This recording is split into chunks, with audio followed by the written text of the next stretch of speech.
As a doctor आता मी patient खूप बघते, इनफर्टिलिटीची केसेस एवढी वाढली आहेत, तर मला माहित आहे की नंतर लोकांना त्रास होऊ शकतो. आता राहिलाय तो, आता प्रत्येक conception is suppose to be treated as very precious.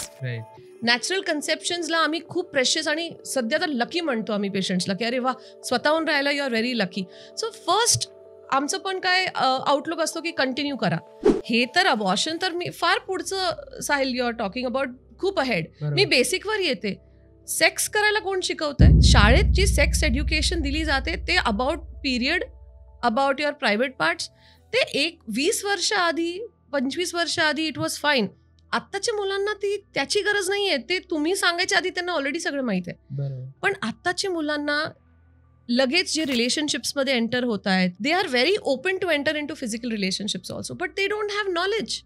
त्यांना कॉन्ट्रासेप्शन बद्दल माहित नाहीये. आता बेसिक कॉन्ट्रासेप्शनची माहिती पाहिजे आणि ते फेल झाल्यावर अबॉर्शन येतो पिक्चरमध्ये. कॉन्ट्रासेप्शन इज गायब, त्याचं नॉलेज नाहीये. कुठून तरी वाचतात, कोणाचं तरी ऐकतात. प्रत्येक कॉन्ट्रासेप्टिव्ह मेथड प्रत्येकाला सूट करेल हे काही गरजेचं नाहीये आणि मग चुकून प्रेग्नन्सी राहतात. म्हणून रेट ऑफ अबॉर्शन्स आर हाय. लग्नापासूनच घाबरलेली असते खरं तर. लग्नाच्या वेळी बाकी सगळं घाबरायचंच काम आहे. लग्न आधीच्या ज्या मुली आहेत त्या तर खूप घाबरलेल्या असतात. त्यांना कोणासोबत मोकळ्या मनाने सांगता पण येत नाही. कुठलाही search engine is not a platform for medical advice. You can get a direction, but advice तुम्ही डॉक्टर कडनंच, स्पेशलिस्ट कडनंच घेतली पाहिजे. अबॉर्शन करायला you have to be married असं.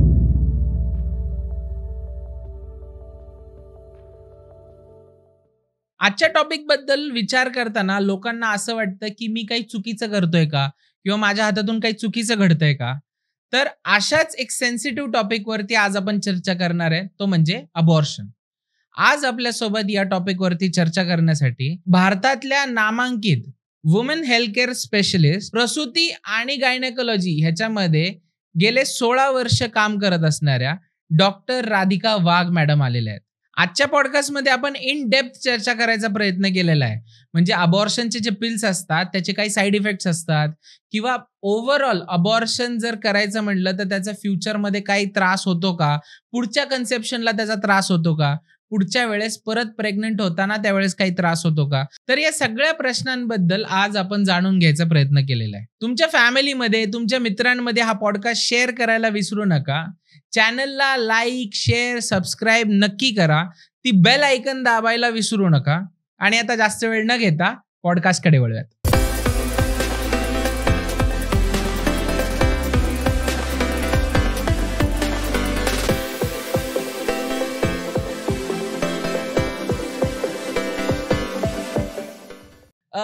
खूप आयरनी असेल ना, कधीतरी असं तुम्हाला वाटत असेल की काही पेशंट्स असे येत आहेत ज्यांना मूल हवंय आणि काही पेशंट्स असे येत आहेत ज्यांना मूल राहत नाहीये. त्यावेळेस ती मानसिक दुविधा तुमची कशी होत असेल? सध्या असं खूप चालू आहे ऍक्च्युली. अँड इफ मी जर माझ्या दिवसाचा विचार जर केलं की मी जसे पेशंट बघते, तर ऍक्च्युली असं आहे, एक कपल येतो, त्यांना नको आहे, त्यांनी प्लॅन केलेलं नाहीये ही वेळ, दे are not ready for the baby, किंवा ते अनमॅरिड आहेत आणि त्यांना ऑफकोर्स ते सगळं क्रायटेरियामध्ये बसतं. त्यांचं आपण प्रॉब्लेम सॉल्व्ह करतो आणि लगेच सेकंड कपल मागून येतं की आम्ही ट्राय करतोय, आम्हाला राहत नाही.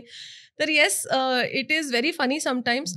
अँड कधी कधी काही किस्से पण असे असतात की मलाच एक मिनिटं लागतं टू ॲब्झॉर्ब की ओके नाव आपण वेगळ्या केसमध्ये आलोय. But it is very common unfortunately की जेव्हा राहतं नॅचरली तेव्हा नको आहे, अँड जेव्हा पाहिजे जेव्हा पाहिजे तेव्हा राहत नाही. म्हणजे आम्हाला आत्ता पाहिजे, आम्हाला पुढचे 3 महिन्यात प्रेग्नन्सी पाहिजे, तर आपल्या टायमिंगवर प्रेग्नन्सी राहत नाही हे त्यांना कळत नाही. ही नॅचरल गोष्ट आहे. So it will not happen as per hour time table. Okay. आता जर आपण ह्या विषयी जसं बोलतोय, तर एकूण लोकांचा अबॉर्शन ह्या गोष्टीविषयी खूप असं एक घाबरून किंवा एक नेगेटिव्ह थॉट असतो की लीगल आहे का. म्हणजे बेसिक प्रश्न तर हाच असतो की हळू बोल किंवा लीगल आहे का, अशा गोष्टीमध्ये असतात. तर नेमकं आपण ह्याच्यापासून सुरू करूयात की हे लीगल आहे. Yes, medical termination of pregnancy 1971 असं ऍक्ट आहे आपल्याकडे. आणि it is very much legal in India. आपल्या कंट्रीमध्ये लीगल आहे, पण त्याला क्रायटेरिया आहे त्याला काही नॉर्म्स आहे, त्याला रजिस्टर्ड सेंटर्स आहे जिथे हे लिगली होतं. ओके. अँड बरोबर बोलतोय, खूप लोकांना ही अवेअरनेस नाहीये की इट इज लिगल. कारण जेव्हा इन्क्वायरी पण येते आम्हाला किंवा फोन येतात किंवा तर ते खूप घाबरून विचारतात. आणि खूप वेळेस पेशंट वेगळीच कंप्लेंट घेऊन येतो की सुरुवात मला पीसीओडी आहे याच्यापासून सुरुवात करतात. ओके. मग पीसीओडीच्या ट्रीटमेंटला आलेले नसतात, खरं तर ती प्रेग्नन्सी राहिली असते, पण I should discover that. Okay. त्यांना स्वतःला सांगायचं नाहीये की राहिली आहे आणि ते मी डिस्कवर केलं पाहिजे. आणि मग ते म्हणतात हो नाही माहित होतं. तर म्हटलं ठीक आहे, मग you've not come for PCOD. तुम्ही पीसीओडीच्या ट्रीटमेंटला आले नाहीयेत, you've come for abortion. पण ते घाबरतात, डिस्क्लोज करायला घाबरतात. तर reaching out for abortion is steel very difficult. याच्यामध्ये 2-3 गोष्टी आहेत. पहिलं तर अवेअरनेस. सेकंडली आपली जी संस्कृती आहे बेसिकली त्याच्यामध्ये abortion is looked at very negatively. खूप नेगेटिव्हली बघितलं जातं. It is not a good thing. मलाही जर विचारलं तर I am not happy when I have to do it. किंवा जेव्हा आमच्याकडे असं पेशंट येतं इट इज डन, तर we are not happy about it, but it is a part of our job. ते पण एक कामच आहे. आणि प्रत्येकाची जी परिस्थिती आहे, Y they are doing it, हे जज करणं आमचं काम नाहीये. आमचं काम आहे हेल्प करणं. So we are nowhere to जज देम की तुम्ही हे करू नका किंवा तुम्ही हे करा. We can decide that, but क्रायटेरियामध्ये बसतंय तर त्यांची मदत करणं काम आहे. आता जसं तुम्ही म्हणत होतात की ह्याच्या बाबतीचा जो ऍक्ट आहे, जो लॉ आहे, तर ह्याच्यामध्ये प्रत्येकासाठी सिमिलर आहे. त्याच्यामध्ये बायफर्केशन कसं असतं? बायफर्केशन आहे, त्याच्यात बायफर्केशन आहे. सो बेसिकली पहिलं इज अप टू 12 वीक्स, 12 आठवडेपर्यंत. So when I say 12 weeks, it has to be sonography करून त्याच्यावर ते दिसलं पाहिजे एवढ्या आठवड्याचं गर्भ आहे. पेशंट सांगतोय याच्यावर आपण डिसाईड नाही करत. Sonography is mandatory. त्याच्यामध्ये 12 आठवडेपर्यंत it is called as first trimester termination. Again याच्यामध्ये बायफर्केशन आहे, जे 9 आठवडेपर्यंत गोळ्यांनी होऊ शकतं. आणि त्याच्यापुढे मग आपल्याला DNE म्हणजे डायलिटेशन अँड इव्हॅक्युएशन एक प्रोसिजर आहे. अंडर शॉर्ट अॅनेस्थीजिया करून ते रिकामे करावे लागतात products. So this is up to 12 weeks. This is not difficult. याला खूप पॅरामीटर्स नाहीये. याच्यात भरपूर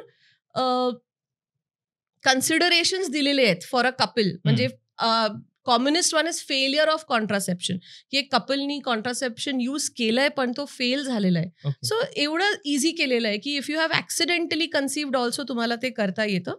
and after 12 weeks, so up to 24 weeks allowed आहे.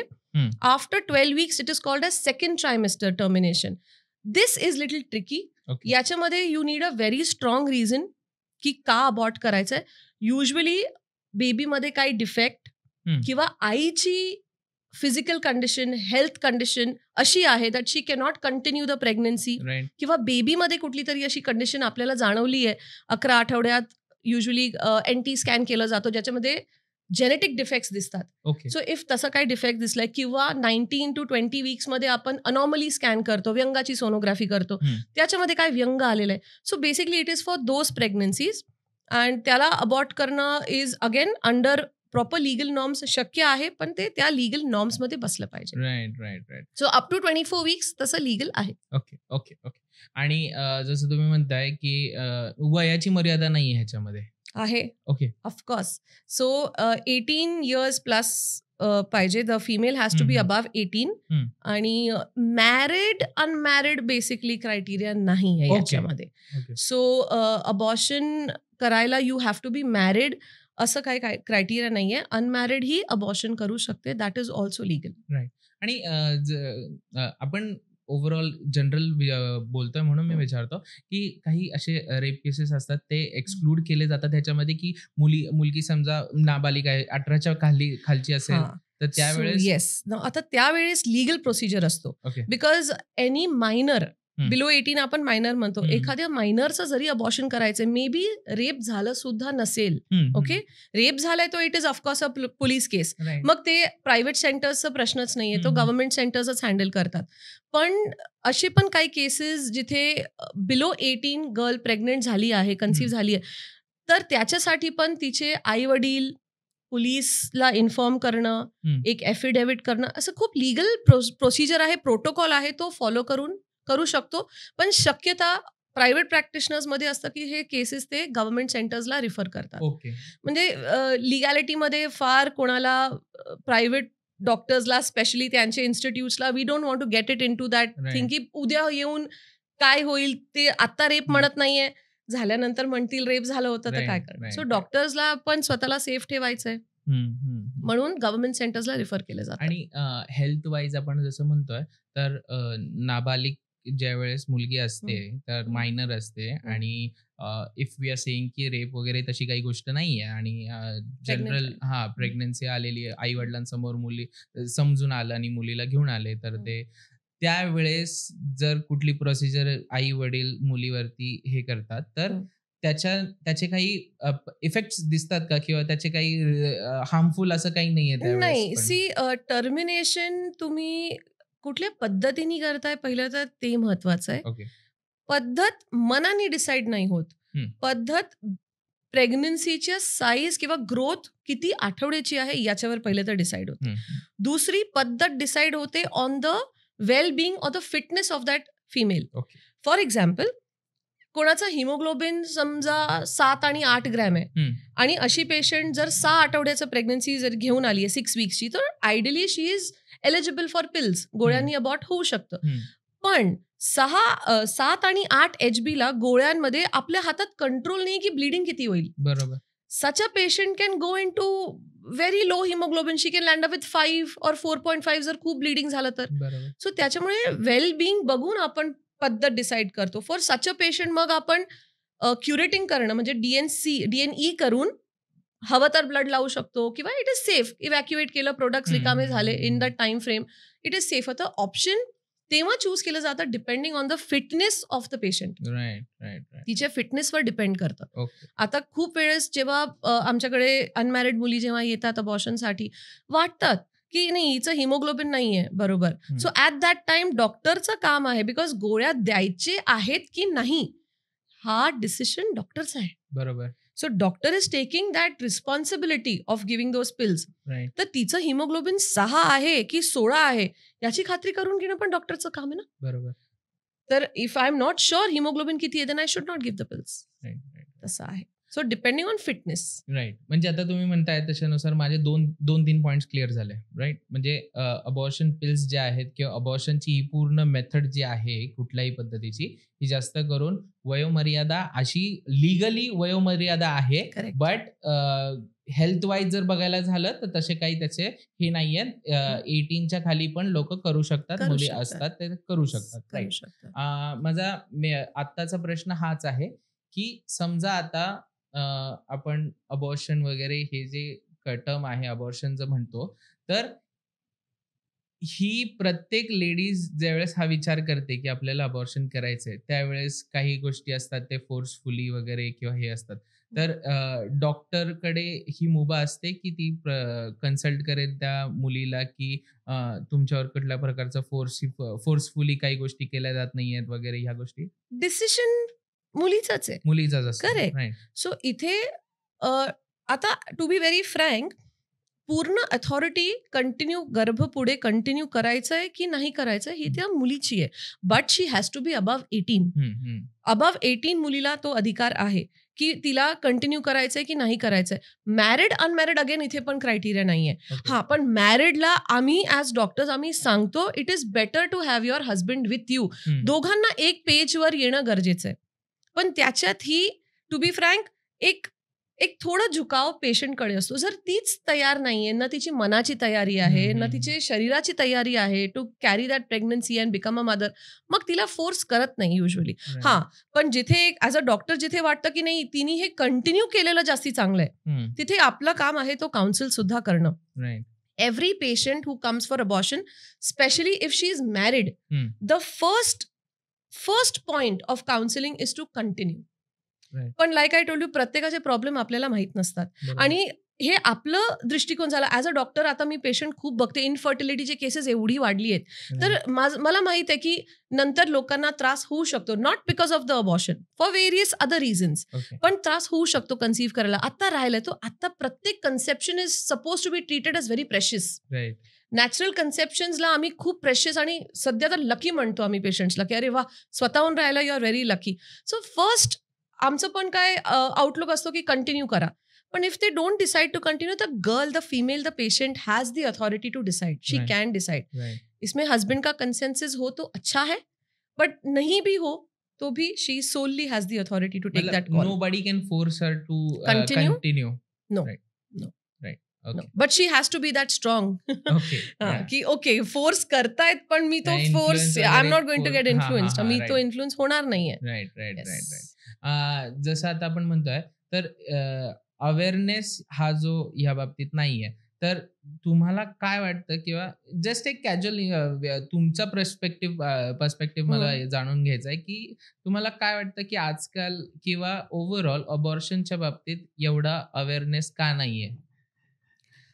अवेअरनेस नाहीये कारण अवेअरनेस दिलं गेलं नाहीये. आणि याला ऑलरेडी लाईक आय सेड एक टॅबू म्हणतो ना आपण, की एक गोष्ट जी होते पण आपल्याला ती प्रॉपगँडा करायचं नाहीये त्याचा, किंवा आपल्याला त्याला ती प्रमोट करायची नाहीये. तर इट इज दॅट करतात पण ते अंडर कव्हर करा आणि करू नका, जास्त त्याला प्रमोट करू नका. बट इट इज नॉट, तसं बघितलं तर it is not necessary to do that. ते करणं गरजेचं नाहीये आज, म्हणून ती लिगल झालेलं आहे. म्हणून MTP सेंटर्स आहेत, रजिस्टर्ड आहेत, ज्यांच्याकडे प्रॉपर सेंटरचा आणि आपल्या स्टेटचं कॉर्पोरेशनचं मेडिकल डिपार्टमेंट जे आहे त्यांचं MTP डिपार्टमेंट आहे, त्यांचं प्रॉपर लक्ष असतो. So when it is all the सुविधा तुम्हाला दिलेली आहे तर तुम्ही हे यूज करा. पण अगेन कुठून येणार अवेअरनेस? बरोबर. एकदा डॉक्टरकडे आल्यावर डॉक्टरला तो अवेअरनेस देता येईल, पण माझ्याकडे किंवा डॉक्टरकडे पोहोचायच्या आधी ती अवेअरनेस आहे का? नाही. मग कुठून मिळणार? आपल्या घरात मिळत नाही, शाळेत मिळत नाही, सो मिळणार कुठून? हे तर अबॉर्शन तर मी फार पुढचं Sahil, you are talking about खूप अहेड. मी बेसिकवर येते. सेक्स करायला कोण शिकवतंय? Each and every person has had sex first time, trial and error. कुणाला माहित नाहीये. शाळेत जी सेक्स एज्युकेशन दिली जाते ते about period, about your private parts, ते 20 वर्ष आधी, 25 वर्ष आधी इट वॉज फाईन. आत्ताच्या मुलांना त्याची गरज नाहीये. ते तुम्ही सांगायच्या आधी त्यांना ऑलरेडी सगळं माहित आहे. पण आत्ताच्या मुलांना लगेच जे रिलेशनशिप्समध्ये एंटर होत आहेत, नॉट ओनली रिलेशनशिप्स, एक इमोशनल रिलेशनशिप असतो, एक फिजिकल रिलेशनशिप असतो, correct? They are very open to enter in to physical relationships also, but they don't have knowledge. त्यांना कॉन्ट्रासेप्शन बद्दल माहित नाहीये. आता बेसिक कॉन्ट्रासेप्शनची माहिती पाहिजे आणि ते फेल झाल्यावर अबॉर्शन येतो पिक्चरमध्ये. कॉन्ट्रासेप्शन इज गायब, त्याचं नॉलेज नाहीये. कुठून तरी वाचतात, कोणाचं तरी ऐकतात. प्रत्येक कॉन्ट्रासेप्टिव्ह मेथड प्रत्येकाला सूट करेल हे काय गरजेचं नाहीये, आणि मग चुकून प्रेग्नन्सी राहतात. म्हणून रेट ऑफ अबॉर्शन्स आर हाय, म्हणून ते वाढलेलं आहे. ही अवेअरनेस दिली की तेवढं वाढणार पण नाही. राईट. सगळ्यात पहिल्यांदा माणसाच्या मनामध्ये किंवा एका स्त्रीच्या मनामध्ये हा प्रश्न येतो की घाबरून जाते पहिले तर ती प्रेग्नन्सी लग्नापासूनच घाबरलेली असते खरं तर. लग्नाच्या वेळी बाकी सगळं घाबरायचंच काम आहे. तर लग्नाच्या वेळी तर ती घाबरलेली आहे, लग्नाच्या नंतरचं. पण मी म्हणतोय की लग्न आधीच्या ज्या मुली आहेत त्या तर खूप घाबरलेल्या असतात की जर चुकून, आणि त्यांना कोणासोबत मोकळ्या मनाने सांगता पण येत नाही. तर त्या सिच्युएशन मध्ये खूप असे तुमच्या समोर केसेस येत असतील जे अनसेफ पद्धतीमध्ये काही गोष्टी वापरल्या जातात, काही गोष्टी करतात. आणि आपण जसं आता एक कॉमन मॅन म्हणून मी पण अशा काही गोष्टी ऐकलेल्या आहेत की मुली they try to insert something. Yes. Induce an abortion, that is called. त्याला inducing a natural abortion म्हणतो आपण. तर आता याच्या दिस इज अगेन लकीली पुण्यात हे खूप कॉमन नाहीये, पण थोडं आपण रुरलला, पेरिफेरीला जर गेलो तर येस आहे. कारण खूप खूप नॉनसेन्सिकल गोष्टी आता सोशल मीडियावर किंवा आपल्या काही सर्च प्लॅटफॉर्म्सवर अवेलेबल आहे. सो बिकॉज ऑफ दॅट ते जरा मिसलिडिंग आहे. बरोबर. Social media again is not a platform you go for medical advice. पहिलं तर अगेन कुठलाही search engine is not a platform for medical advice. You can get a direction, but advice तुम्ही doctor कडनंच, specialist कडनंच घेतली पाहिजे. दिस is very very important, जे आता सध्या नाही माहीत. प्रत्येक गोष्टीला पटकन सर्च इंजिन मध्ये टाकून काय मिळतंय, उत्तर काय आहे, आणि ते बिलीफ सुद्धा करायला लागतात without confirming the same from a doctor. Right. Please continue this point. But ह्याच्यामध्ये मी हे म्हणेन की तुम्हाला हे सांगता आलं तर, कारण की खूप छान पॉईंट म्हटलं तुम्ही, कारण की प्रत्येक जण काही ना काहीतरी प्रॉब्लेमसाठी सर्च इंजिनवरती, Of गुगलवरती, course. ह्याच्यावरती जातो आणि सर्च करतो.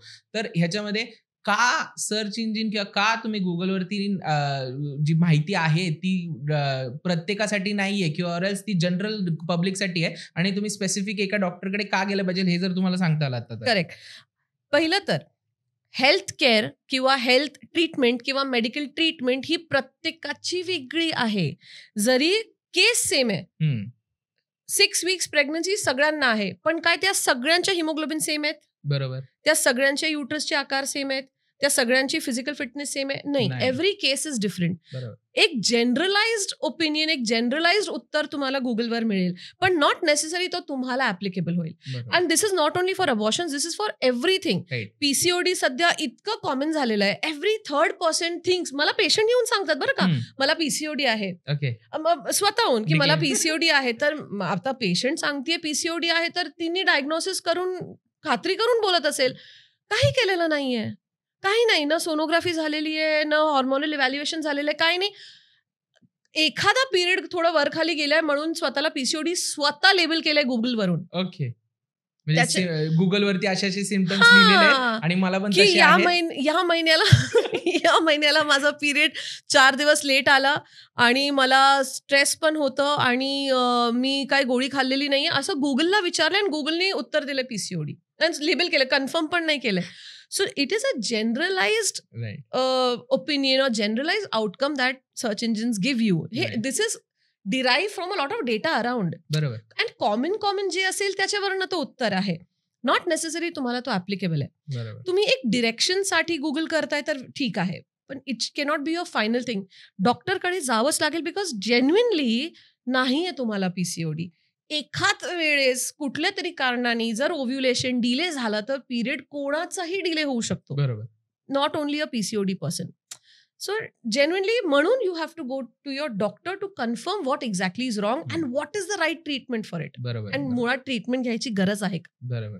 म्हणजे एक पर्सनल टच येतो त्या माणसाचा आणि त्याला प्रॉपर डेटा माहिती असतो तुमच्याबद्दलचा, त्यावेळेस मग तो तुम्हाला प्रॉपर कन्सल्ट करू शकतो. करेक्ट. आणि ओनली गुगलवरती, जसं मागच्या वेळेस तुम्ही मला सांगितलेलं की गुगलवरती समजा 100 लोकांचा डेटा धरलेला आहे आणि त्या 100 लोकांच्या डेटामध्ये एक माणसाला जर कुठली तरी डिफेक्ट असेल तर गुगलला तो पण इन्क्लूड करावा लागतो. एक्झॅक्टली. आता एक खूप सिम्पल गोष्ट आहे, जर का व्हाईट डिस्चार्जमुळे इचिंग होत आहे, प्रत्येक फिमेलला व्हाईट डिस्चार्ज होतो, that's called as leucorrhoea, okay. Which is a normal discharge. It is like lubrication, it is compulsory, प्रत्येकाला होतोच. पण समजा एखाद्या दिवशी किंवा एखाद्या महिन्यामध्ये काही दिवसांसाठी that discharge is causing some itching, फक्त एवढं टाकला ना, literally I am telling you, खूप खूप वेळेस काही कुठे ना कुठे सर्वायकल कॅन्सर हा शब्द येतो. ओ, आता कुठे कॅन्सर आणि डिस्चार्ज कोणालाही होऊ शकतं. पब्लिक टॉयलेट्स यूज केलं, पॅड्स वेगळ्या टाईपचे यूज केले, हायजीन कमी मेंटेन केलं, किंवा पाणी कमी पिलंय, साधं टेम्परेचर चेंज झालं आणि वॉटर इनटेक कमी झालं, it can happen. But that is what I am saying, एक स्केअर पण जास्त क्रिएट होतो गुगलमुळे, is what I have observed. Although मला आवडतं, whenever patients refer Google and come, it's like a very nice debate which I enjoy having with them. Right. Because of course Google प्रत्येक टाइमला चुकीचं नाहीये, पण then I get a point to say की कसं हे तुम्हाला ऍप्लिकेबल नाही. But that's that, like I said, you can refer it. आता रात्री 12-1 वाजता कुठलं डॉक्टर तुम्हाला समजा काही झालं, कुठे तुम्हाला सापडेल, ऍट दॅट टाइम तुम्ही रेफरन्स घेऊ शकता.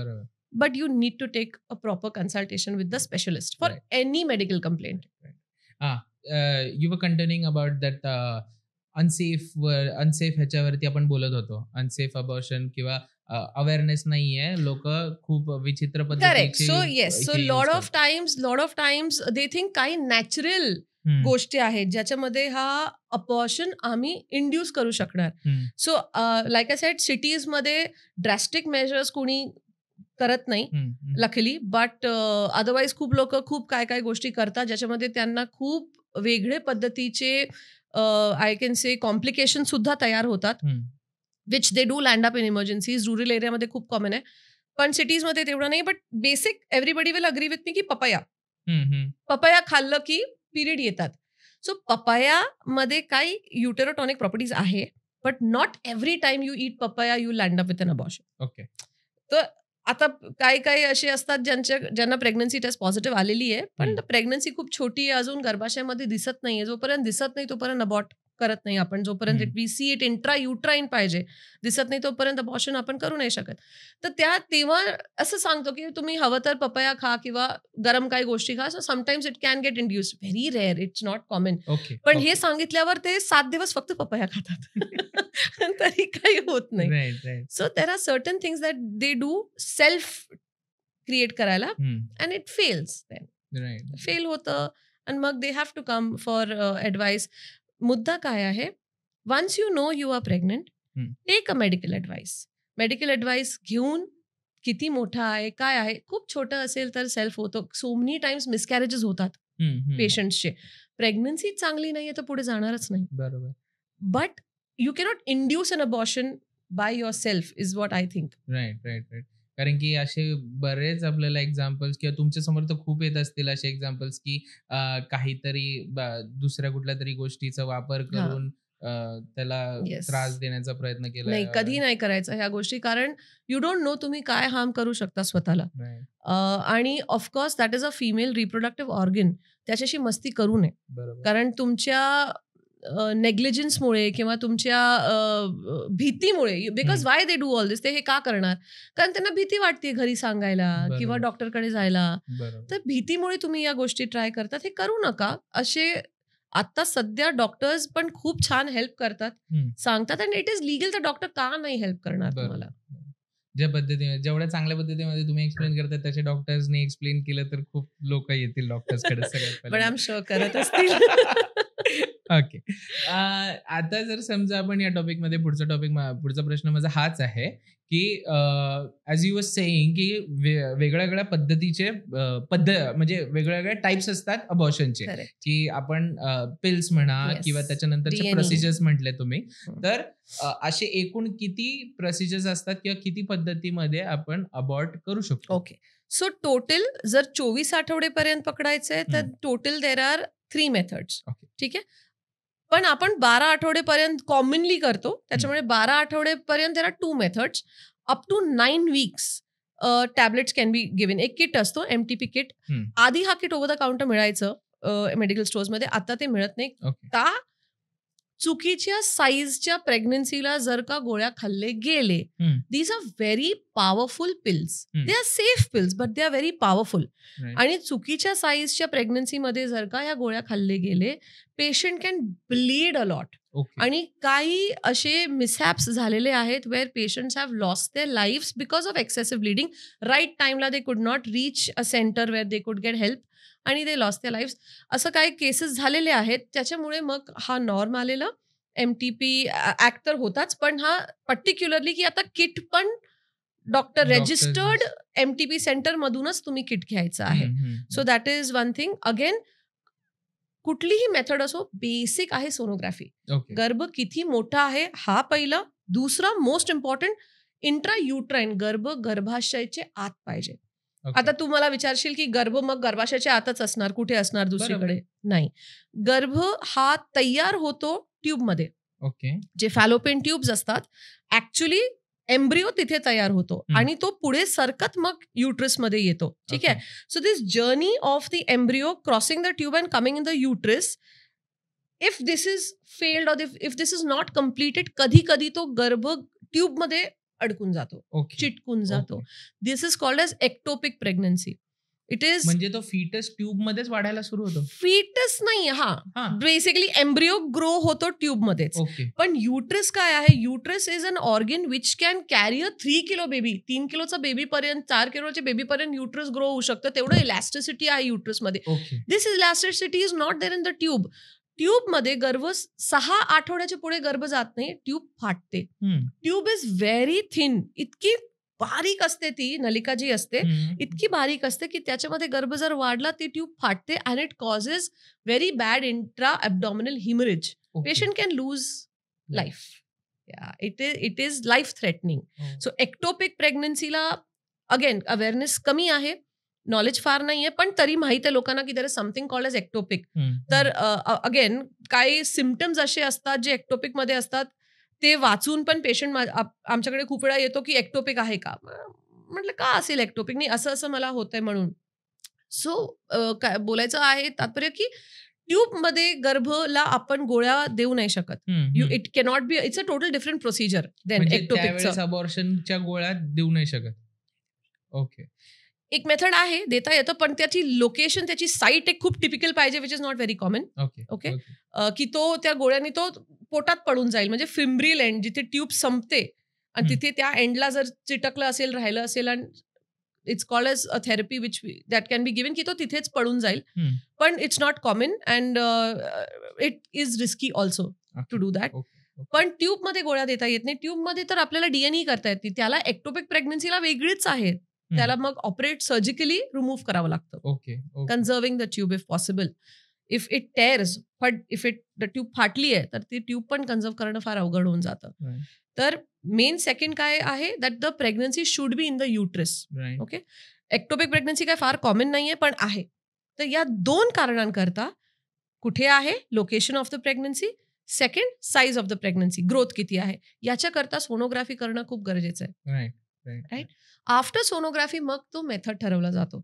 लाईक आय सेड 9 वीक्स पर्यंत गोळ्या देता येतात. काय नाही, किट आहे, प्रॉपर डॉक्टर एक्सप्लेन करून ज्या पद्धतीने डॉक्टरनी सांगितलंय त्या पद्धतीने तुम्ही त्या गोळ्या घेतले पाहिजे. If you follow your doctor correctly and if your doctor is experienced about that, then it is uneventful. व्यवस्थित होऊन जातं, काही प्रॉब्लेम नाही. एकच आहे, आफ्टर दॅट इज डन, हे माझं पर्सनल रेकमेंडेशन असतं की एक सोनोग्राफी करून तुम्ही परत चेक करून घ्या की ते सगळं गेलंय ना व्यवस्थित, क्लीन आउट नीट झालेलं आहे ना, काही राहिलेलं नाही ना. कारण खूप वेळा पेशंट जे पिल्स घेतात, कधी दुसरीकडून वगैरे घेऊन जरी आले तरी आमच्याकडे, तर ते सांगतात की मला घेतल्यानंतर 15-15 दिवसांनी ब्लिडिंगचा त्रास सुरू झालाय, काहीतरी एक राहिलं असेल ज्याच्यामुळे इरिटेबल झाली आहे युट्रस आणि ब्लीड करते. सो जस्ट एक कन्फर्म करायला पाहिजे की सगळं गेलंय की नाही. बियॉन्ड 9 वीक्स गोळ्या देता येत नाही, कारण गर्भ ऑलरेडी मोठा आहे. तेव्हा मग तो प्रोसिजर डीएनई करावा लागतो. तो पण खूप सेफ प्रोसिजर आहे, त्याला काय कटिंग वगैरे नाहीये. फक्त आपण ॲनेस्थीजिया देऊन पेशंटला, शॉर्ट ॲनेस्थीजिया असतो 15-20 मिनिटाचा, ॲनेस्थीजिया देऊन पेशंटला सर्विक्स ओपन करून मॅन्युअली आपण सगळे प्रोडक्ट्स बाहेर. ते डीएनई तुम्ही म्हटलं, dilatation and evacuation. So dilatation कशाचं असतं, सर्विक्सचं. सर्विक्स काय आहे, it is the door, it is the mouth of the uterus. Uterus आणि सर्विक्स एकच असतं, पण सर्विक्सचं फंक्शन वेगळं असल्यामुळे त्याचं नाव सर्विक्स आहे. आणि त्याला ओपन करायचं असतं to put our instrumentation to clean it. तर ते opening cannot happen without anaesthesia. It is very painful. Patient cooperate पण नाही करणार. तर छोटा ॲनेस्थीजिया असतो, सेफ असतो, ते करून you can evacuate all the products manually. याला सक्शन मेथड पण म्हटलं जातो.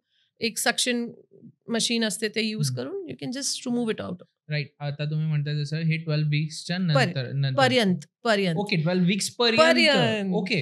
आणि मग 12 नंतर जर सेकंड ट्रायमेस्टर मध्ये जायचंय, सो काय होतं, 12 आठवडेपर्यंत ना बेबीचे बऱ्यापैकी बोन्स झालेले असतात. Okay. Yeah so then beyond 12 weeks DNE करणं पण इज नॉट पॉसिबल, बिकॉज काही ना काही बोन, काही ना काही पार्ट आत राहू शकतं. It can be very I can say complication होऊ शकतात त्याच्यानंतर पेशंटला. सो 12 वीक्स नंतर डीएनई सुद्धा नाही करत, सक्शन मेथडनी पण नाही करत. देन जर टर्मिनेट करायचं अँड जर योग्य कारण आहे टर्मिनेट करायला, then it has to be like a mini labour. Okay. म्हणजे जेव्हा एखाद्या फिमेलला लेबर पेन स्टार्ट होत नाही, ती डिलिव्हरीच्या वेळेला आलेली आहे, तिची डिलिव्हरी होणार आहे, टाइम झालेला, पण तिला नॅचरल लेबर पेन नाही सुरू झाले, तर एक इंडक्शन ऑफ लेबर आपण करतो. आपण इंड्यूस करतो labour pain.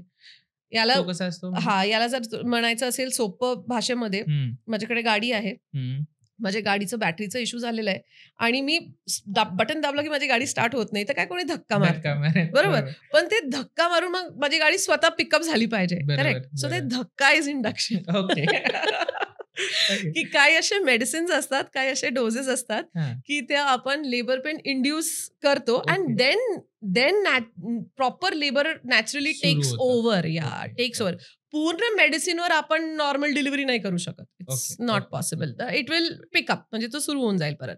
So those kind of drugs can be used आत्ता 12 आठवड्यानंतर. पण अगेन 12 ते जे मिडल ट्रायमेस्टर आहे 12 to 28 सगळ्यात सेफ असतं. सगळ्यात सेफ ट्रॅव्हल करायला, काय करायला, बिकॉज युट्रस इतकं रिलॅक्स मोडमध्ये असतं ना की ते कॉन्ट्रॅक्शन वगैरे लेबरमध्ये जाणार नाही. ठीक आहे, तर तेव्हा जर का हे लेबर पेन्स सुरू जरी करायचे आहेत तर ते करण्याकरता तो डोज आपल्याला प्रॉपर द्यावा लागतो. खूप आपण देऊ नाही शकत, पेशंटला सहन होणार नाही. कमी आपण दिलं तर रिझल्ट येणार नाही. So this takes time.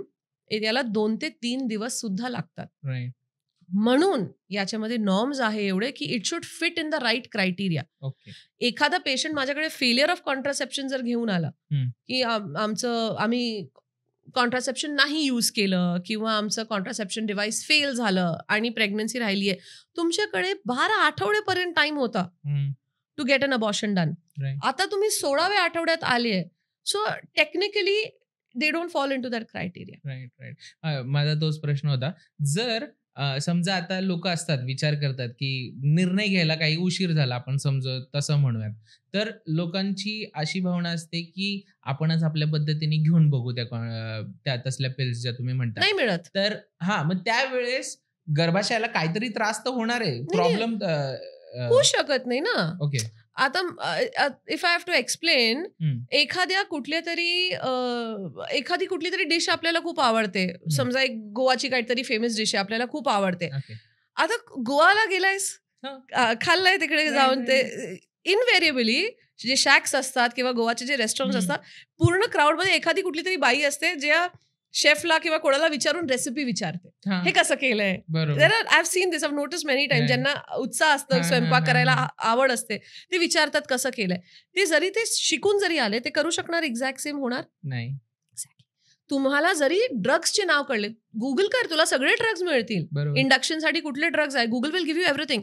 पहिलं समजा ड्रग्स जरी तुम्हाला मिळाले, you don't know how to use them, कसं यूज करायचं आणि कसं ते करायचं. People don't do this. इतकं तरी मूर्खपणा म्हणायला पाहिजे, पण नाही करत. अँड करायला पण नको, because you will not get either, तुम्हाला रिझल्ट अचीव्ह नाही होणार किंवा तुम्हाला नुकसान होईल. बरोबर, because you don't know where to stop. मला तेच म्हणायचं होतं की जे लोक हा विचार करतात की आपण आता टाइम निघून गेलेला आहे आणि त्यावेळेस मग लोक विचार करतात की आपण ही घेऊन बघू, तो मूर्खपणा मला सांगायचंय की तुमच्या दृष्टीने त्याचे काय परिणाम होऊ शकतात नंतर. की समजा एक लेडी आहे आणि शी इज इन टू 16 वीक्स और 20 वीक्सच्या आसपास आहे आणि त्यावेळेस मग ती हा विचार करते की आपण एक कॉन्ट्रासेप्टिक पिल किंवा ह्याची वाली जी पिल आहे, अबॉर्शनची जी पिल आहे, ती वाली घेऊयात आणि त्याच्याने काहीतरी होईल त्या गोष्टीला की ती पडून जाईल. हा विचार जो करतात त्यावेळेस मग ते किती हार्मफुल आहे शरीरासाठी. नाही, तिला हार्म नाही होणार, टू बी व्हेरी फ्रँक. पहिलं तर फेल होणार. It will not act. Okay, act होणार नाही. दुसरी गोष्ट, प्रेग्नेंट आहे, आत एक बेबी आहे, डेव्हलपिंग बेबी आहे, बरोबर. एक डेव्हलपिंग बेबीला आपण गोळ्या एनिवेज प्रेग्नन्सीमध्ये अलाव नाही करत. साध्या गोळ्या बी खूप वेळा आम्ही नाही म्हणतो घेऊ नका, कारण जे काय गोळ्या आहेत ते टेस्ट होतात ऑन ॲनिमल्स. कुठली प्रेग्नेंट बाई टेस्ट करा, नवीन गोळी काढली आहे, मला टेस्ट करू दे, कोण करू देणार, कुठली बाई नाही करू देणार. So these are tested on in labs or on animals, correct. तर त्या गोळीचं त्या बाळावर काय परिणाम होऊ शकतो हे एनिवेज आपल्याला माहित नाही. याच्यात जर का ऍक्च्युअल अबॉर्टिव्ह पिल खाल्ली, it will cause some defect, something in the baby. होणार काय, अबॉर्ट तर होणार नाही, कंटिन्यू करावी लागेल. चांगलं बेबी ऐवजी तुम्हाला, बरोबर, you will land up probably spoiling that baby, किंवा त्याचं काहीतरी ग्रोथ किंवा त्याचं काहीतरी ऑर्गनचं डिफेक्ट, एनिथिंग कॅन डेव्हलप. बहुतांश वेळेस ज्यावेळेस कधी समजा लेडीजला माहिती नाहीये की आपण हे आहोत, प्रेग्नेंट आहोत, आणि त्यावेळेस अचानक ज्यावेळेस खूप पेन होत आहे, त्यावेळेस तिला तशा टाईपमध्ये झालं होतं. तर ती जी ट्यूब आहे त्या ट्यूब मध्ये ज्यावेळेस वाढतं किंवा त्यावेळेस ती ट्यूब फुटते.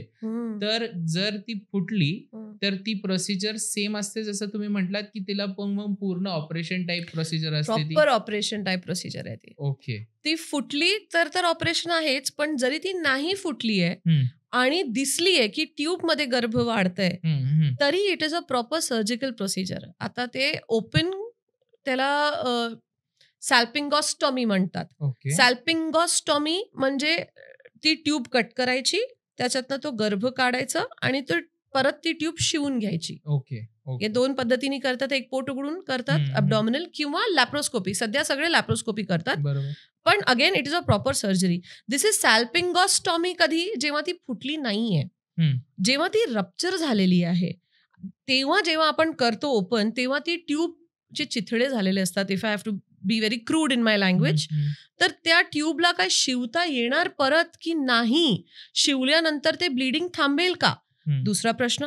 तिसरा प्रश्न, ट्यूबची जी नलिका आहे, इट्स अ नलिका, राईट? ती इतकी छोटी आणि मायक्रोस्कोपिक आहे की त्याच्यावर जर का टाकले तर तिचं काम काय आहे? त्या ट्यूबला, अंड्याला ट्रॅव्हल करायला देणं. Will that passage be open after stitching it back? So lot of times there is no point in saving the tube. म्हणून सॅल्पिंगेक्टमी म्हणजे ट्यूबच कापून टाकतात. ओके. आता तू म्हणशील की 2 आहेत, मग कापलं तर काय फरक पडला? मी तेच विचारणार होतो की नाही, मला माहितीच नाही पहिले तर एक असते 2 असतात. 2 असतात. बट तेच मी मग त्याचा पुढच्या कन्सेप्शन वरती प्रॉब्लेम होतो. सो आता yes, now I tell you की एक ट्यूब जर नसेल तर काय होतं. फिमेल रिप्रोडक्टिव्ह सिस्टमची जी रचना आहेत ना, ते 2 अंडकोश आहेत. बरोबर. मध्ये गर्भाशय आहेत. अंडकोशाचे वर असं गर्भाशयाला 2 आर्म्स सारखे ती 2 ट्यूब येऊन जातात. Literally like that. ठीक आहे.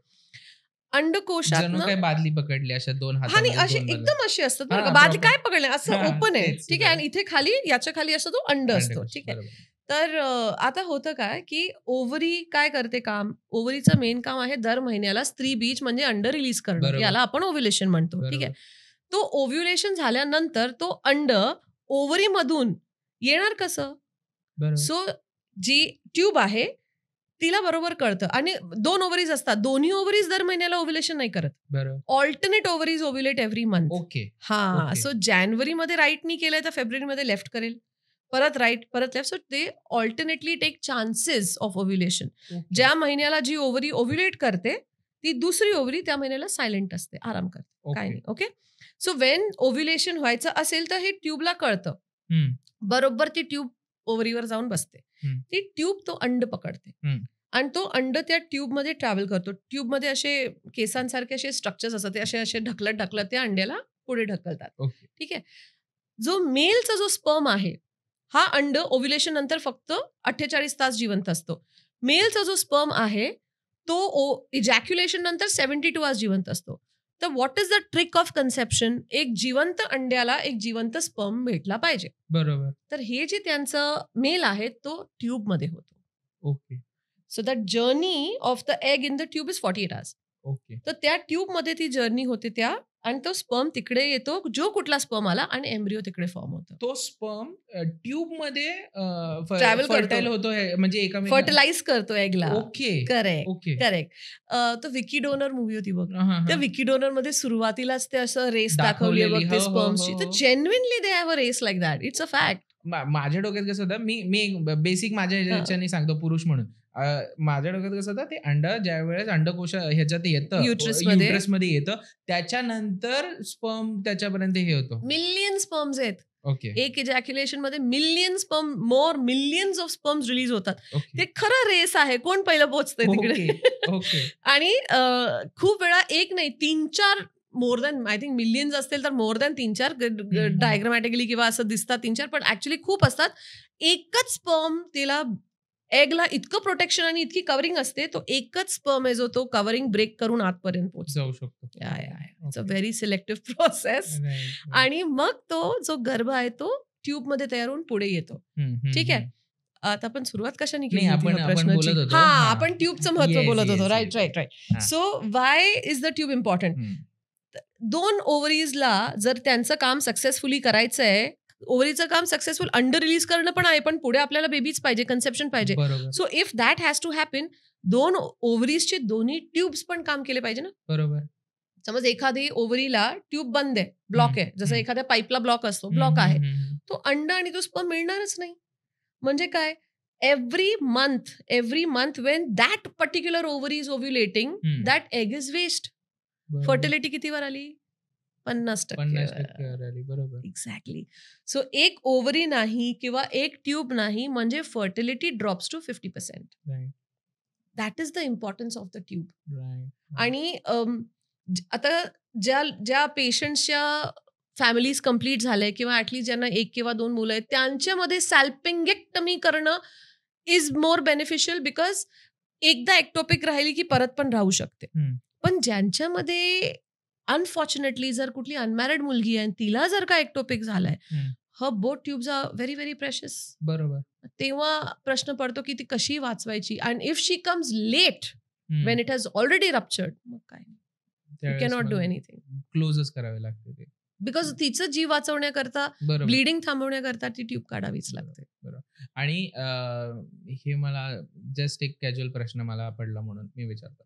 तर पिरियड सायकल चेंज होईल का कदाचित? म्हणजे कारण की एक तुम्ही म्हणत होता ना, एक ज्यावेळेस जानेवारीला तर एक दुसरा फेब्रुवारीला करतो, तर मग आता एकच आहे म्हटल्यानंतर हा मग 2 महिन्यांनी करेल का? 1 महिन्याचा अंडकोश तर 2 आहे ना. हा, तर पिरियड सायकल हे ट्यूब मध्ये कंट्रोलच नाहीये. पिरियड सायकल का कंट्रोल युट्रस मध्ये पण नाहीये. पिरियड सायकल ही ओव्हरी मधून कंट्रोल होते. बरोबर.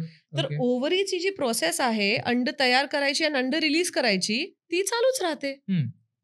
पण ते येणार नाही ना, नको येऊ दे ना.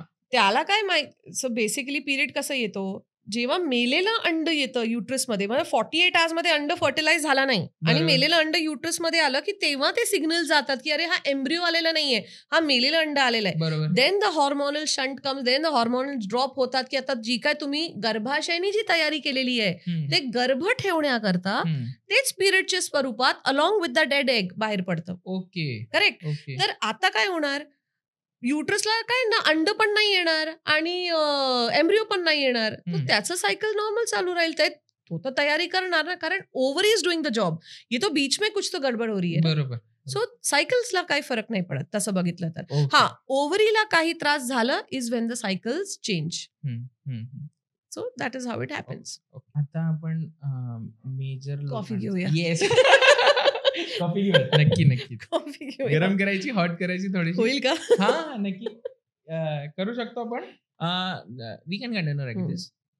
ह्याच्यामध्ये सगळ्यात मेन क्वेश्चन माझा आता जो पण अबॉर्शन पिल्स वरती जर आलं आपण, आपण अबॉर्शन पिल्स वरती जर आलो आपण, तर ह्याचे मेजर लोकांना घेताना, लेडीजला ज्यावेळेस आपण चला सगळ्या गोष्टी क्रायटेरियामध्ये बसतोय, आपण सगळ्या गोष्टी होत आहेत, तर ज्यावेळेस घेताना ही भीती असते की ह्याचा पुढे जाऊन काही त्रास होईल. Very common, right, very common, साहजिकपणे. हा, तर मला हे समजून घ्यायचं आहे की ज्या वेळेस एक लेडी हा निर्णय घेते की मला नकोय आता सध्यासाठी, आणि पण मला खूप प्रेशियस आहे, मला पुढच्या वेळेस कन्सीव्ह करायचंय, तर मग मी ही पिल किती मला त्रास देणार आहे, ऑर एल्स कशा पद्धतीमध्ये ही प्रोसेस होईल जेणे की मला पुढच्या कन्सेप्शनला मला त्रास होणार नाही. तर ती प्रोसेस कशी असते? ओके, सो बेसिकली जे एमटीपी किट किंवा एमटीपीचं जे पिल्स असतात, जे कॉम्बिनेशन पिल्स आहेत,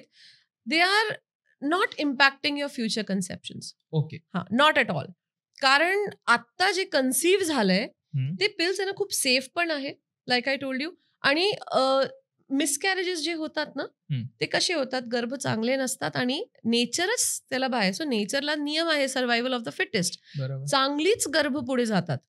जर गर्भामध्ये काहीतरी डिफेक्ट आहे तर तो गर्भ पुढे नेचरच जाऊ देत नाही. याचा सगळ्यात मोठा, जर if I have to give you की हे कशावरून जज आपण करतो, एक क्राऊडमध्ये आपण जेव्हा चालतो, मला सांग किती लोक असे दिसतात ज्यांना एक पाय नाहीये, एक डोळा नाहीये, एक हात नाहीये किंवा एक कान, व्हेरी लेस डिफेक्ट असलेले लोक फार कमी असतात. सो दिस इज बिकॉज नेचरचं सिलेक्शन प्रोसेस खूप स्ट्रॉंग आहे. बरोबर. त्याचाच फायदा या किटचे जे हॉर्मोन्स आहेत त्यांनी घेतलाय.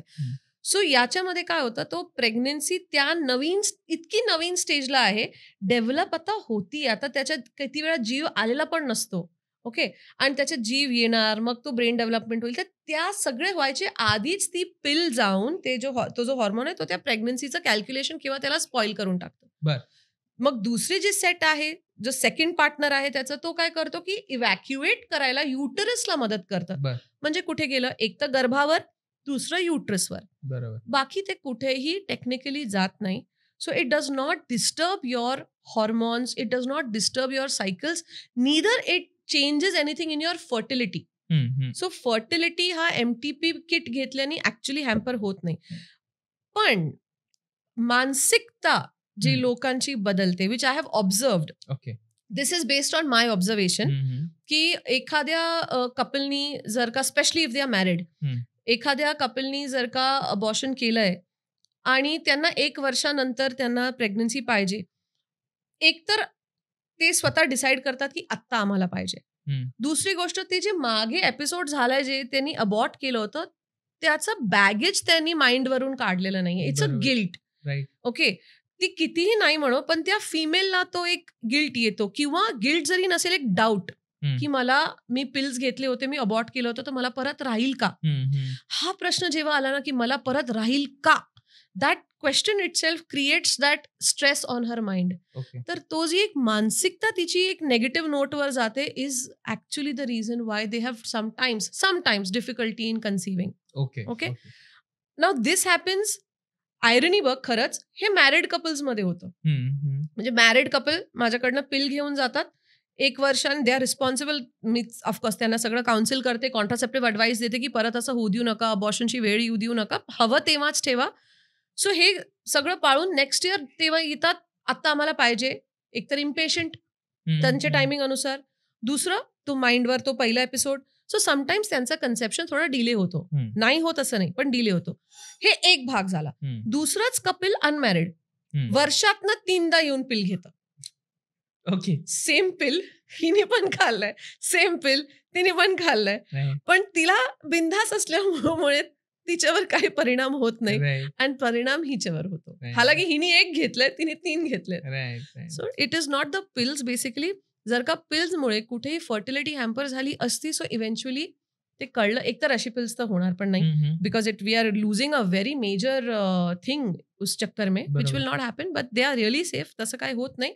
मानसिकतामुळे युजली थोडासा डिले होऊ शकतो, which again as a health care specialist काउन्सिलिंगनी या गोष्टी आपल्याला सोडवता येतात. थँक्यू. दुसरी टाकली का? नाही ना, दुसरी गेली. अरे आता ही गरम आहे. काही नाही, आम्ही संपवणार.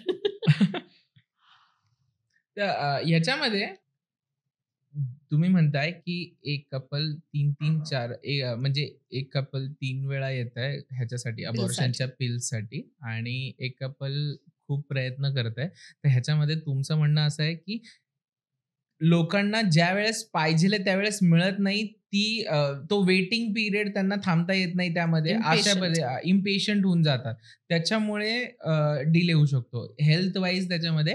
नाही, सो असं कुठे दिलेलं नाहीये, असं कुठे वाटलं नाहीये in practice. All the pills पण येऊन बरेच वर्ष झाली आहे, since many years we have been giving pills. असं कुठे झालेलं नाहीये की it has genuinely created some imbalance. Okay, नाही, not happens, doesn't happen that way. हा, पण मानसिकतामुळे होतं, पण अगेन प्रत्येकाला नाही होत, काही कपल्सला होतं. फॉर एक्झाम्पल 10 कपलनी जर का पिल घेतली आहे, तर 2 किंवा 3 येऊन अडकतात कुठेतरी. That also mainly because of mentality. बाकीच्यांना परत प्रेग्नन्सी इझिली राहते. Right. So pills that way are very safe, तसं बघितलं तर. खूप लोकांना व्हॉलंटरीली, आता माझ्याकडे खूप पेशंट असे पण येतात जे सांगतात की नाही, मला पिल नको आहे, पिलनी खूप त्रास होतो, मला प्रोसिजरच करायचं आहे. प्रेग्नन्सी 5 आठवड्याची असते. प्रोसिजर खरं तर पिलनी खूप छान होऊ शकते, पण पेशंटला ऑलरेडी माइंडमध्ये असं कुठेतरी वाचून किंवा कोणाचा अनुभव ऐकून, प्रत्येकाचा काय अनुभव खूप छान नसतो, ते ऑलरेडी ठरवतात की नाही, मला नाही घ्यायचे pills. At this point also as a specialist I prefer to tell them the pros and cons of both. प्रोसिजरचे कॉन्स नाही असं नाहीये, you are exposing yourself to anaesthesia. तेच मी विचारणारच आहे पुढे, की जर समजा आता आपण ह्या पिल्स वरती आपण बोलतोय, नॉट कॉन्ट्रासेप्टिव्ह पिल्स, अबॉर्टिव्ह पिल्स जे आहे त्याच्यावरती बोलतोय, तर ह्याची पुढची प्रोसिजर जे तुम्ही म्हटलात, आपण मगाशी बोललो, तर ह्याची आपल्याला कळालं की प्रोसिजर कशा पद्धतीत असते, पण ह्याचे काही मिसकन्सेप्शन्स पण असतील लोकांच्या मनामध्ये, आणि काही प्रॉपर पद्धतीचे कॉन्स देखील असतील, जसं तुम्ही म्हटलात की ह्याचे काही दुष्परिणाम देखील असतील, होऊ शकतात. ओके, तर ते कशा पद्धतीमध्ये असतात? सो आता प्रोसिजर काय आहे, टेक्निकली बघितली तर प्रोसिजर खूप सिम्पल आहे. एक बेसिक अॅनेस्थीजिया लागतो. त्या अॅनेस्थीजिया करता आपल्याला ब्लड वर्कअप लागतो. काही बेसिक टेस्ट, ब्लड टेस्ट असतात, which ideally should be done even when you give pills. Specially haemoglobin वगैरे तर पिल्सच्या टाइमलाही बघायला पाहिजे. May be not the other test, but haemoglobin तरी check, blood group and haemoglobin very important. तर ते बेसिक ब्लड वर्कअप करून you expose the patient to anaesthesia. आता नॉर्मली कोणाचे तरी ऑपरेशन किंवा सर्जरी जर झाली असेल तर तुला माहिती आहे एक कन्सेंट फॉर्म असतो. बरोबर. त्या कन्सेंट फॉर्मवर कॉम्प्लिकेशन्स लिहिलेले असतात बघ, की अॅनेस्थीजियाचे कॉम्प्लिकेशन्स होऊ शकतात किंवा प्रोसिजर आहे, कटिंग नाहीये, कापायचं नाहीये, शिवायचं नाहीये, पण इन्स्ट्रुमेंट इन्सर्ट करायचंय. The cervix should open easily. Cervix नाही उघडलं, एखादा ओव्हर एन्थुझियास्टिक जर का प्रॅक्टिशनर आहे आणि त्यांनी एकदम इन्स्ट्रुमेंट आत टाकलं, युट्रस रप्चर झालं, so there can be some surgical complications पहिलं तर. दुसरं there can be anaesthesia complications. So ते पण होतात. Maybe it's not common. जेवढी तुमची स्किल आहे त्याच्यावर डिपेंड करतं, पण तरी आहे ना, 1% का होईना आहे. जो काम गोळ्यांनी होऊ शकतं विदाउट एनिथिंग इन्व्हेजिव्ह, मग त्याच्यासाठी का करायचंय? So this is one main thing. पण त्यांचे नोशन्स असे असतात, सी पिल्सच्या जो टर्मिनेशन आहे that causes a lot of pain. Obviously जर का एका बाईला पिरियडमध्ये क्रॅम्प्स, मेन्स्ट्रुअल क्रॅम्प्स आपण म्हणतो, तेच तिला जर खूप असतात का, कारण फक्त ते एंडोमेट्रियम बाहेर पडतंय, जे आता यूज होणार नाहीये. इथे तर गर्भ तयार झालाय अलॉंग विथ द शेजारचा एंडोमेट्रियम जो खूप चांगला आहे, त्याला डेसिड्युअल रिॲक्शन म्हणतो आपण. हे सगळं बाहेर पडतं. तर गर्भाशयाला किती कॉन्ट्रॅक्ट करायचं आहे to throw all of that out. तर त्या कॉन्ट्रॅक्शनला पेन होणार. जेव्हा सांगायचं मेथड झालं तर आम्ही असं सांगतो की मेन्स्ट्रुअल क्रॅम्प्स पेक्षा जास्त लेबर पेन पेक्षा कमी. तसं दुखतं. अनफॉर्च्युनेटली खूप लोकांनी लेबर पेन अनुभव केलेले नाहीयेत, so they don't know, but it does pain. Again with proper counselling and लक्ष, पेशंटवर लक्ष पाहिजे. माझा पेशंट जर का माझ्या सेंटरमधून गोळ्या घेऊन जातोय, तर गोळ्या घेऊन तो कुठे जातोय, तिने गोळ्या वेळेवर घेतलेत की नाही, तिला काय त्रास होत आहे, याच्यासाठी कंटिन्यू डॉक्टरशी, स्पेशलिस्टशी टचमध्ये राहणं गरजेचं आहे, की at any point, and the doctor also has to take it that seriously. Not everybody. 100 लोकांना किट दिली आहे की 100ला त्रास होणार नाही, पण एखादीला जर त्रास झाला तर it can be very dangerous. तर लक्ष ठेवणं की बाबा किती ब्लिडिंग होतीये, कसं होतंय, कशी आहे, कम्फर्टेबल आहे का, नाही वाटत आहे तर बोलून घ्यायचं, सेटअपवर ठेवायचं ऑब्झर्वेशनमध्ये, की ॲट एनी पॉईंट काय लागलं तर we can help out. But otherwise it goes very uneventfully. म्हणजे जर अबॉर्टिव्ह पिल्स आपण म्हणतोय तर ह्याचा जास्त करून जर आपण म्हटलं दुष्परिणाम किंवा त्याचा त्रास, तर जास्त ब्लिडिंग होईल म्हणूनच हे प्रिकॉशन घेतलं जातं. Pain and bleeding. ओके. पण बहुतांश लेडीजला सहन होत नाही अशा पद्धतीने. हा, म्हणजे त्यांनी ते ऐकलेलं असतं की खूप दुखतं, खूप त्रास होतो. तर ते खूप is a very variable term ना. माझ्यासाठी जे खूप असेल तर तुझ्यासाठी कदाचित काहीच नसेल ना. बरोबर. एक्झॅक्टली. सो प्रत्येकाचं खूप पण वेगळं वेगळं आहे. सो ते काउन्सिल करून समजून, and again it depends on the size of pregnancy. 5 आठवड्याच्या गर्भाला एवढं नाही दुखणार जेवढं 7 आठवड्याच्या गर्भाला दुखणार. Size also matters. सो हे सगळं पेशंटला काउन्सिल केल्यावर it can become easy. But again choice पेशंटची असते.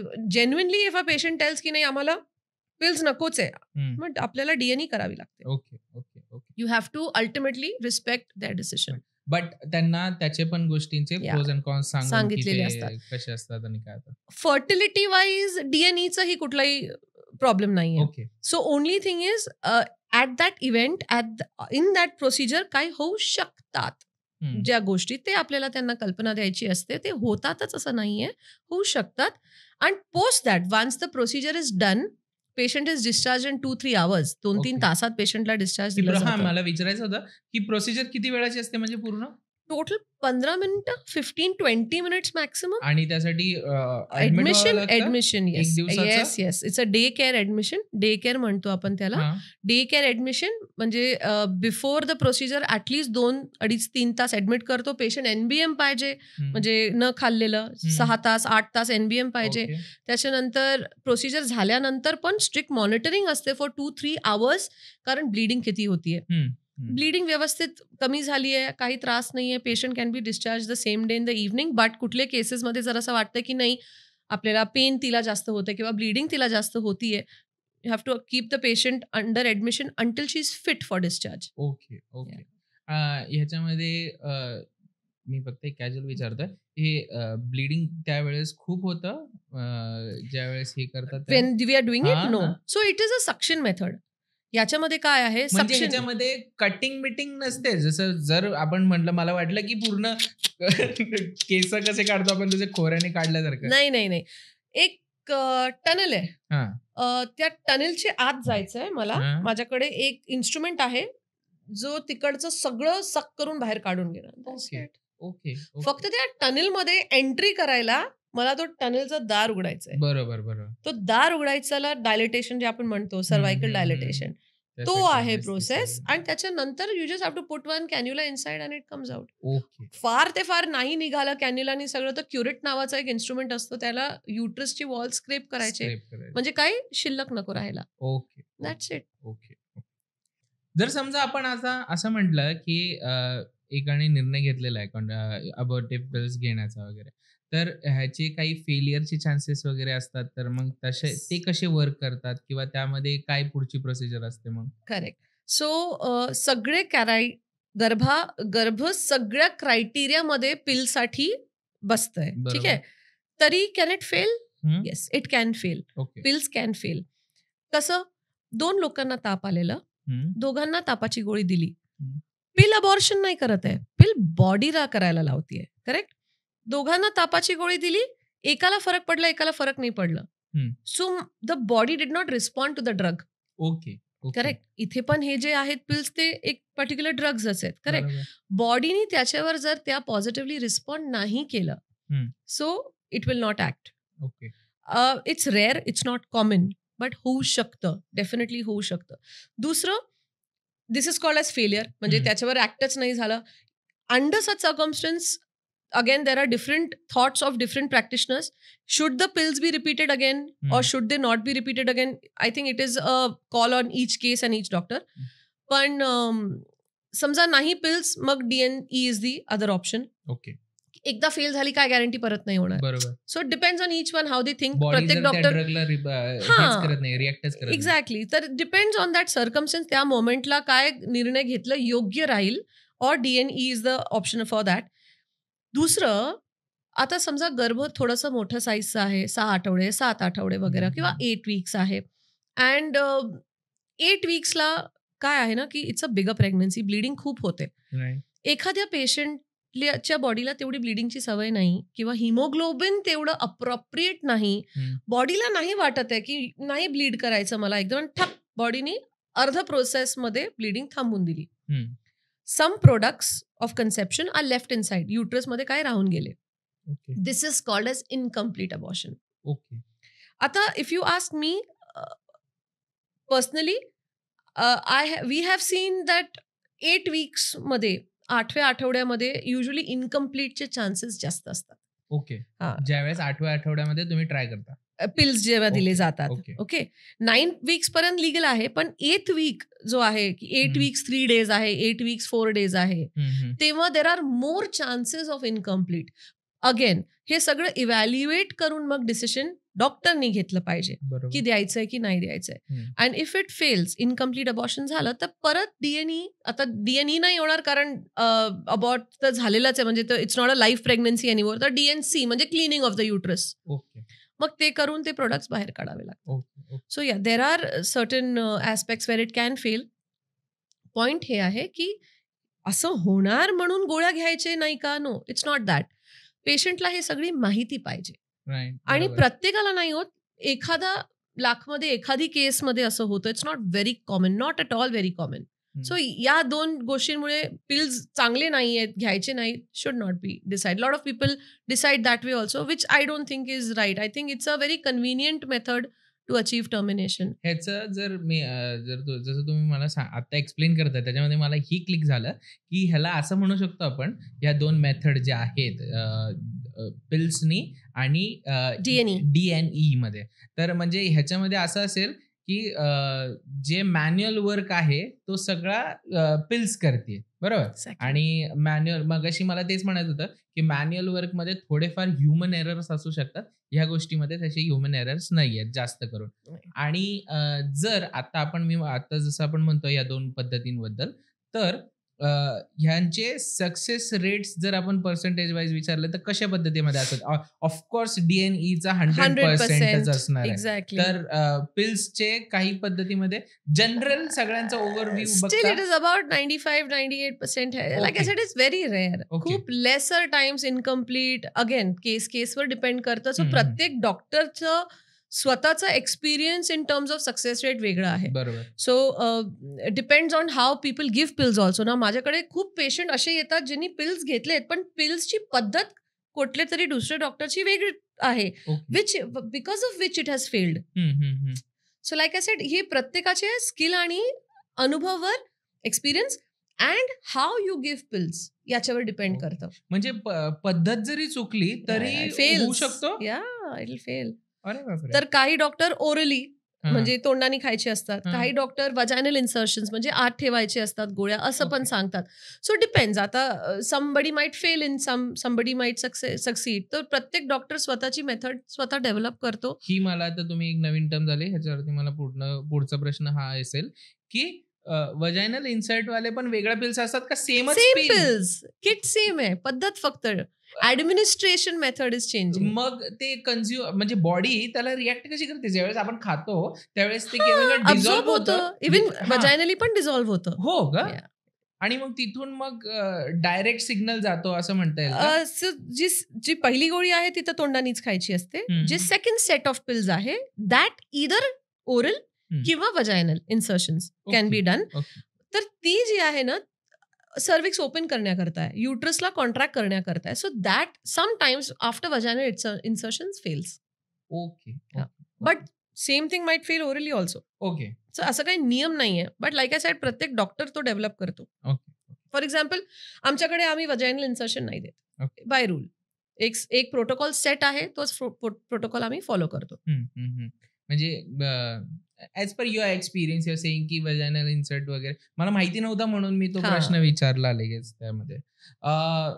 आता माझा मेन प्रश्न, समजा आता आपण म्हणतोय की कोणतरी पूर्ण आपल्याकडे किंवा हा पॉडकास्ट लोक जे बघतायत, स्त्रिया बघत असतील तर ह्या विचाराने बघत असतील की अबॉर्शन जर विचार करत असतील किंवा अबॉर्शनच्या बाबतीतलं ज्ञान त्यांना पाहिजे असेल, तर ॲज अ डॉक्टर मला तुमच्याकडनं जर तुम्हाला सांगता आलं की कितपत विचार तुमचं कन्सल्टेशन जसं तुम्ही करता की कितपत विचार केला पाहिजे एका माणसाने, एका स्त्रीने, की खरंच तुम्ही आत्ताच्या ह्या टाइम मध्ये ज्यामध्ये प्रेग्नन्सी खूप प्रेशियस आहे ह्याच्यावरती तुम्ही किती वेळा विचार केला पाहिजे हे घ्यायच्या आधी? जर तसं तुम्हाला सांगता आलं. खूप लोकांना बहुतेक पटणार नाही माझं बोलणं, but I will still want to say this की if there is no way you can continue it,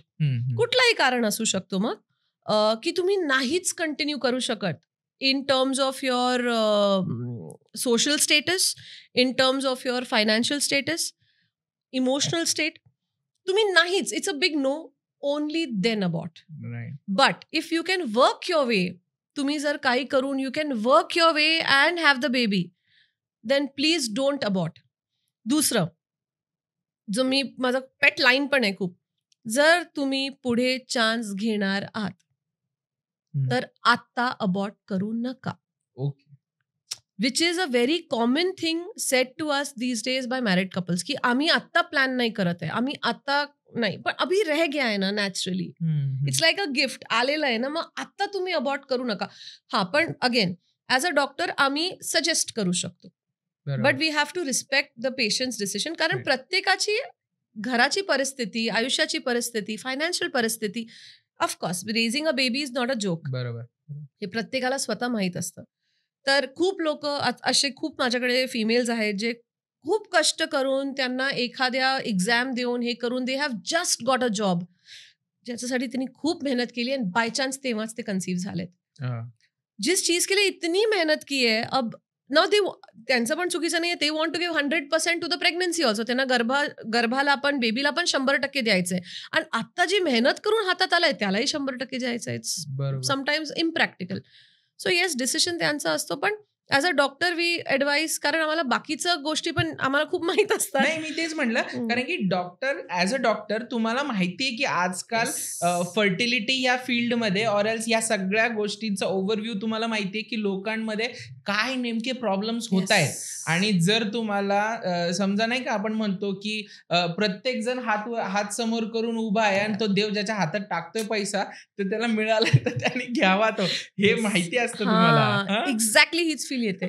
exactly की अरे किती लोक असे हात असे करून थांबलेत, किती लोकांना तुम्हाला स्वतःहून आलेलं आहे. तर जेन्युइनली असं वाटतं. पण का we can not get emotional. बरोबर आपण इमोशनल नाही होऊ शकत, प्रॅक्टिकल व्हावं लागतं. सो येस, बट जोपर्यंत it's just not going to happen then only about to see a very good thing also. असे पण पेशंट असतात जे अनमॅरिड असतात, कन्सिव्ह करतात आणि तरी प्रेग्नन्सी कंटिन्यू करतात लग्न करून. हे पण झालेलं आहे. So that is also happened, which is again a very very very good thing to do. मुद्दा काय आहे, सांगणं आपलं काम आहे, समजून सांगणं आपलं काम आहे, पण पेशंटची साथ नाही सोडू शकत. शेवटी ज्या खुर्चीवर आपण बसतोय ना, ते तिथे आपण जज करायला बसत नाही, संस्कार द्यायला बसतोय. So it's not our job to do that. आपण मदत करायला बसलोय. पेशंटला चुकीच्या पद्धतीने नाही, पण बरोबर पद्धतीने कशी मदत करू शकतो एवढंच बघायचंय. पुढे जाऊन त्यांचं नुकसान नाही झालं पाहिजे. आता तुम्ही म्हटलात तसं, आपण नाव नाही घेत, बट तुम्हाला पण माहिती आहे की बऱ्यापैकी आता एक खूप मोठं नावाजलेलं कपल ह्यानी पण ह्या अशा गोष्टी करून लग्नाच्या आधी कन्सिव्ह झाल्यामुळे लग्न केलेलं आहे. सगळ्यांना माहिती असेल तर. So why are we looking at negatively? It is such a good thing, ना? It is so nice. किती छान आहे ते. So why not? Yes. Definitely, why not? अरे forget लग्न. I have so many women who are responsible, career मध्ये set असतात, त्यांना नवराच नको आहे, पण त्यांना बाळ पाहिजे. They are ready to be single mothers. आणि एखाद्याने जर कन्सिव्ह केलं तर मला विचारतात की can we be single mothers. I said yeah you can, why not. Legal आहे इंडियामध्ये शकतं. मदर्स, सिंगल मदर्स होऊ शकतं. म्हणजे स्वतःचा बेबी आहे. फ्रॉम कन्सिव्ह कुठल्या डोनर तर्फे करताय? No, they are in a relationship. They are in a relationship and they have conceived and not decided to abort. Okay. And not getting married if they want. But पुढे करायचं असेल. And partner is also not living them. असं नाही की पार्टनरलाही सोडून दिलंय. Partner पण आहे, पण आता लग्न नाही करायचंय. पण baby they are fine with continuing the pregnancy. Sorry मी हे विचारतोय, पण अशी मेंटॅलिटी असते लोकांची आणि असते सध्या असते. ओके, सध्या असते. It's a little too western, I will admit that. आणि त्याच्यामध्ये प्रॅक्टिकल डिफिकल्टीज भरपूर येतात पुढे ना. येस भरपूर येतात. सो विचार केला पाहिजे. अँड दॅट ऍस्पेक्ट ऑल्सो आपण समजून सांगतो पेशंटला जर असं काय झालं तर.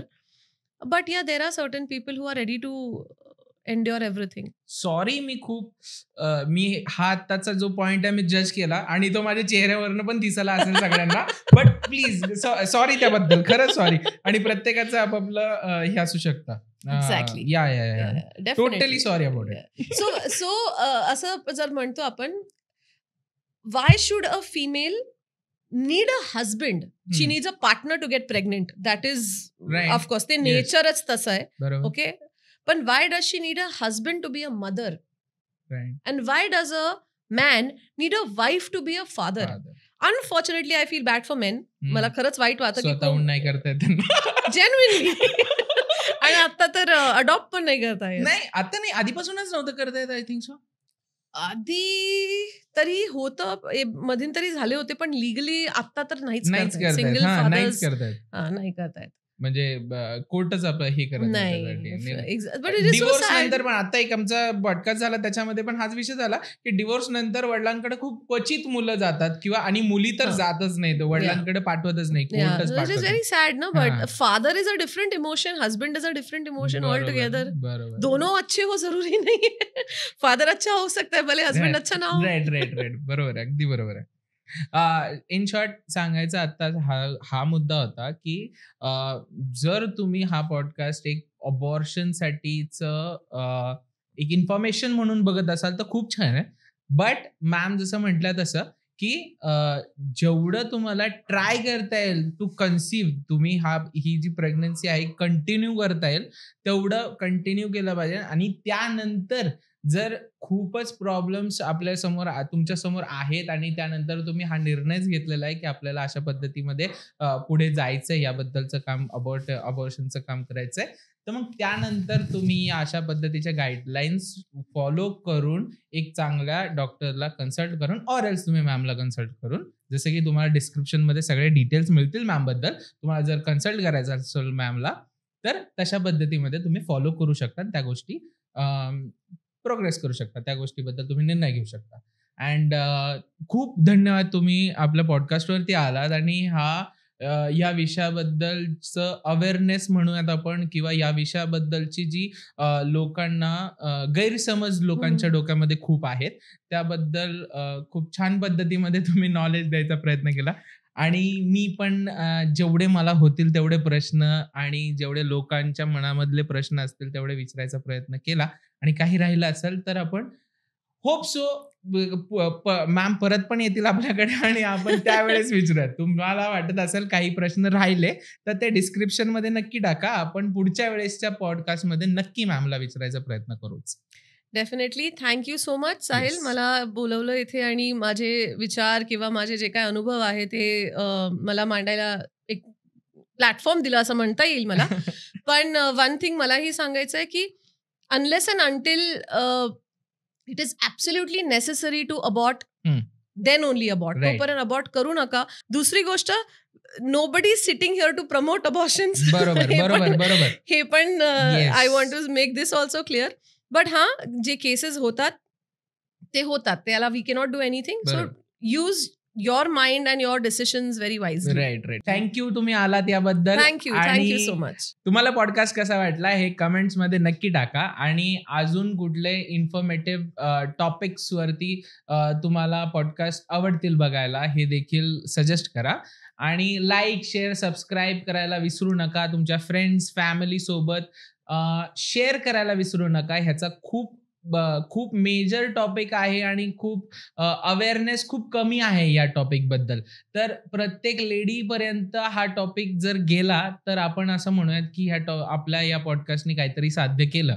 आणि येस, आपण भेटूयात पुढच्या एपिसोडमध्ये. तोपर्यंत काळजी घ्या आणि ट्राय करा अबॉर्ट न करण्याचीच आपण म्हणूयात. Very much. Yes, happy conception. Yes, happy conception.